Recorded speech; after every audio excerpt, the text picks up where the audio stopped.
Hello everybody, my name is Thomas West, my student number is 190444782, and today I'll be talking about the UAV Sense and Avoid system. I'll be diving into details such as the technology used within these systems, how well it performs in real world scenarios, and how Sense and Avoid will be implemented into our everyday lives in the future.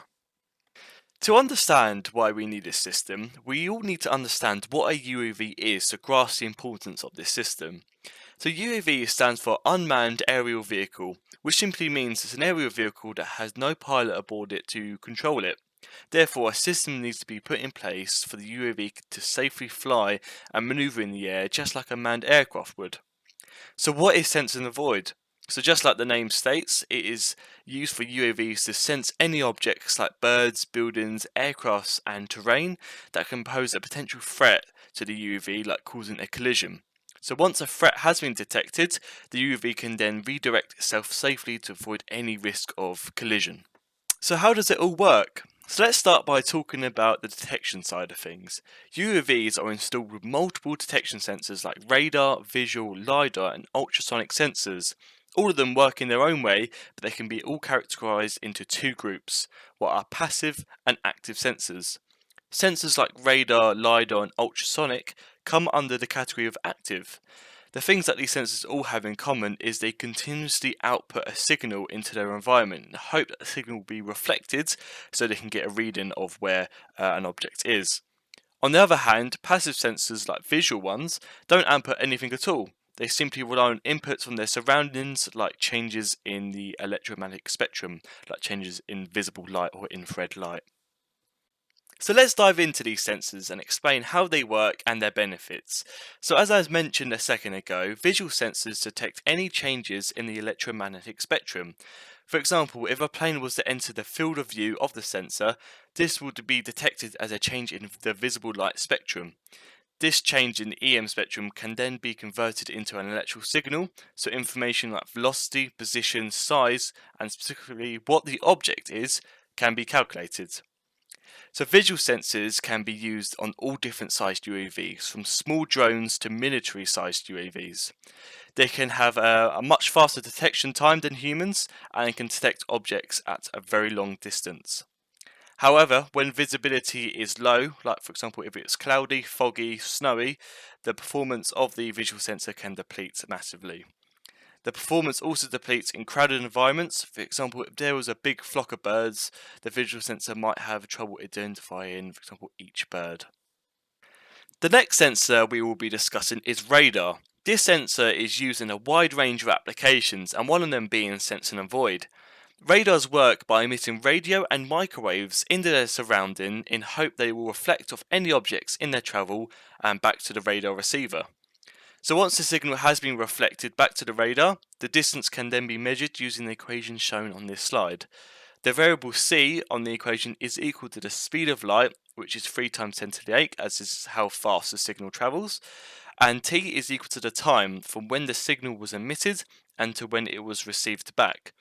So the reason why the equation is divided by 2 is because the signal had to travel to the object and all the way back, but we only want the time taken for the signal to hit the object. So that's why we divide it by 2.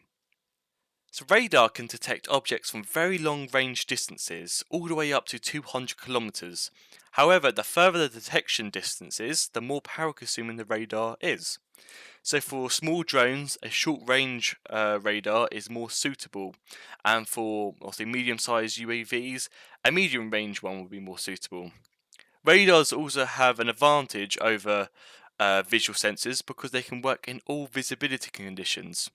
However, radar signals can be easily interrupted, and if an object is very close to the receiver, the performance of the radar can decrease as the receiver can get saturated with loads of signals, so the radar only works best if an object is at a medium to long range distance. The last sensor I'll talk about today is LiDAR. LiDAR is the most precise and accurate sensor out of all the three sensors I've mentioned. It simply works by emitting and reflects laser pulses into its surroundings, and the environment can be accurately mapped out by calculating the distance of the terrain around the UAV. The image on the slide shows how LiDAR will map out the environment, where the red colours tells us the objects that are much closer to the UAV, while the green colours tell us the objects that is much further away. LiDAR works in both dark and light conditions, just like radar. However, this sensor is very expensive compared to the other two sensors. It can't cover a full 360-degree field of view like the radar, only a small field of view. Also, if the surrounding weather conditions are bad, like it's snowing or raining, these laser beams can reflect obviously off the rain and the snow, and what can significantly reduce the performance of this sensor. So how well does this system actually perform in real life?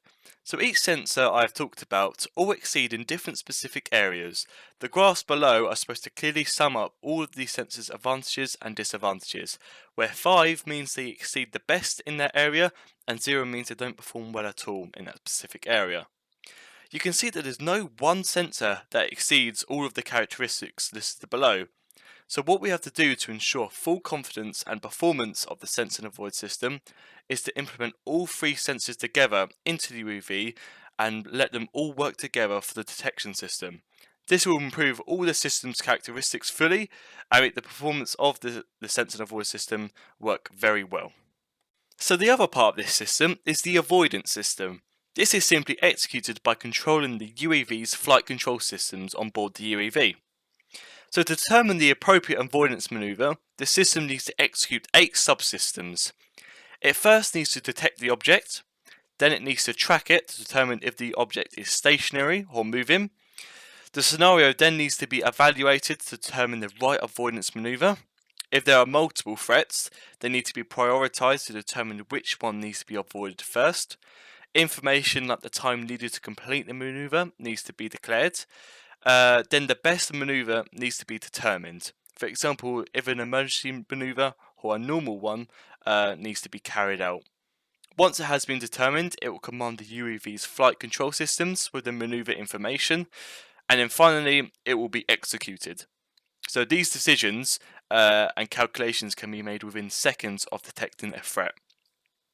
The avoidance system also needs to follow some regulations. For example, if the maneuver is not an emergency one, it should be executed just like as human-like as possible.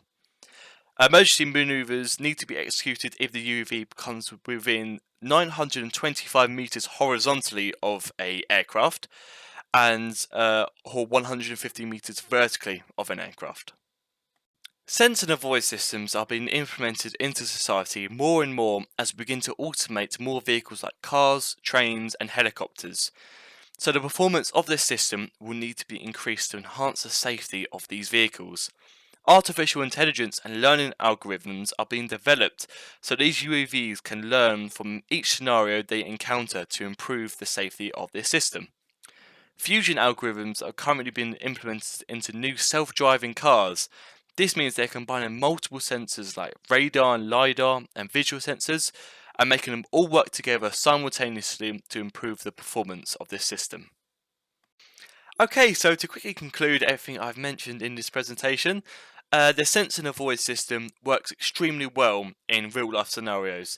To ensure maximum performance, it is best to use at least 2 to 3 sensors, as there is no one singular sensor that can guarantee maximum confidence. In the future, more systems and vehicles will become autonomous, so this sense and avoid system will need to become more accurate and safer to ensure the public is confident in the safety of these autonomous vehicles. Okay, so that's everything I have to present today. Thank you very much for listening. I hope you did enjoy it. If you have any more questions about UAV sense and avoid systems, feel free to leave a comment down below and I hope to get back to you on any more information I have. So thank you very much again. I hope you have a good rest of your day. Bye bye.